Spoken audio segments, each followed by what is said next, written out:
తమ్ముడు ఇక్కడ రారా. ఏంటక్క? నాకు కొంచెం హెల్ప్ చేయి తమ్ము.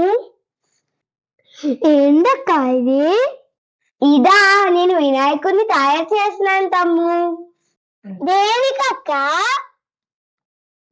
రేపు వినాయక చవితి కదా తమ్ము. అసలు వినాయక చవితి ఎందుకు జరుపుకుంటారక్క? పార్వతీదేవి నలుగు పిండితో వినాయకుడిని తయారు చేసి స్నానంకి వెళ్ళినప్పుడు కాపలాగా ఉంచింది. శివుడు వచ్చి లోపలికి వెళ్ళామంటే వినాయకుడేమో పంపించలేదు. అప్పుడు శివుడికి కోపం వచ్చి వినాయకుడి తల్లిని నరికేశారు.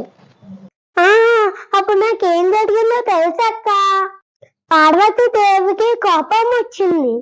అప్పుడు శివుడు పార్వతి కోపాన్ని తగ్గించడానికి శివుడు ఏనుగుతలని తీసుకొచ్చి వినాయకుడి మీద పెట్టేస్తే వినాయకుడేమో బతికేశాడు.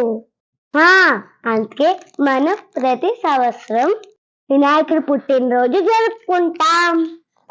నీకు ఇంకో చెప్పనా తమ్ము, వినాయకుడికి ఉండ్రాలంటే చాలా ఇష్టం. ఇప్పుడు అర్థమైన తమ్ము వినాయక చవితి అంటే ఏంటో ఇప్పుడు వచ్చి హెల్ప్ చేస్తావా? ఓ తప్పకుండా అక్క. అందరూ మట్టి వినాయకుడిని చేసుకోండి, కాలుష్యాన్ని తగ్గించండి. మా వీడియో నచ్చినట్టయితే లైక్ చేయండి, షేర్ చేయండి, సబ్స్క్రైబ్ చేయండి.